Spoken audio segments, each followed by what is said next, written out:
NEP recommend क्या करता है? जब नेशनल एजुकेशन प्रोग्राम आया तो क्या कहा गया कि जीडीपी का 6% खर्चा होना चाहिए। मतलब अगर 100 रुपए का प्लान होता है तो 6 रुपया एजुकेशन के ऊपर खर्चा करने का यह डिसीजन लिया गया।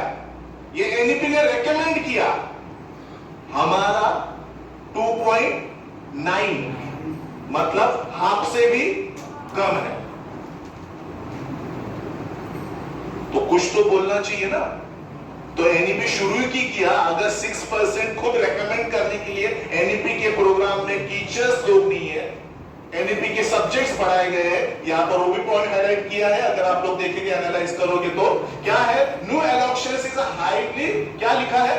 टी एंड अर्बन इनिशिएटिव पर basic schooling quality problems, rural teacher shortages, learning levels. Teachers ही नहीं है।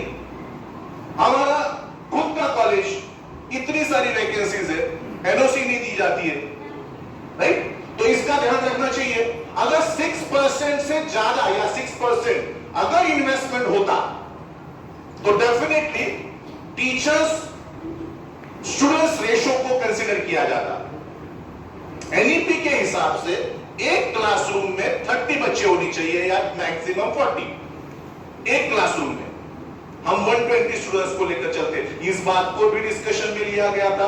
बजट के इकोनॉमिक सर्वे में भी उसके ऊपर आया था। फिगर्स इकोनॉमिक सर्वे पढ़ने का रहता है। बजट से पहले इकोनॉमिक सर्वे में फिगर्स बताए गए कि नंबर ऑफ स्टूडेंट्स का और टीचर्स का रेशो मैच नहीं कर रहा। ये इकोनॉमिक सर्वे में दिया गया है। लेकिन इन्वेस्टमेंट कितना किया? 2.9% ओनली जीडीपी के। तो ये हमें एनालाइज करने आना चाहिए। Is that clear?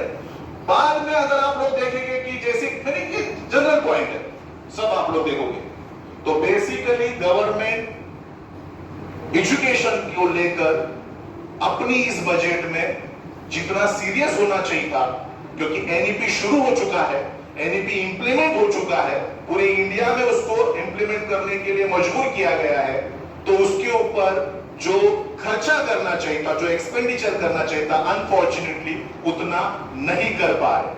मेरा एक ऐसा मानना है, जब मैं पढ़ाता हूं बच्चों को और तब मैं बाहर भी लेक्चर लेता हूं, तो मैं हमेशा कहता हूं, if you talk about the AI education, तो कितने बच्चों के हाथ में आपने टैब दिए?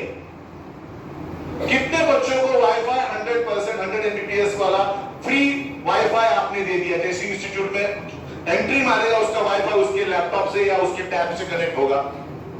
हर कॉलेजेस के लिए वो एक्सपेंडिचर दिए गए, वो एयर दिया गया, नहीं दिया गया।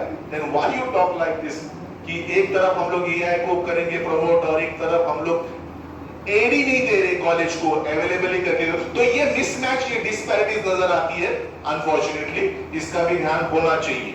ये क्रिटिक वे से आप लोग अगर बोलते हो, रेकमेंड करते हो, तो आगे के बजट में सुधार होने के चांसेस होते हैं। सिर्फ तालियां बजाने से नहीं चलता, वेरी गुड नाइस बजट बोलकर नहीं चलता। हमेशा कोई भी बजट होगा उसे हमेशा इसी तरह से एनालाइज करने का आपको आदत होना चाहिए विद फिगर।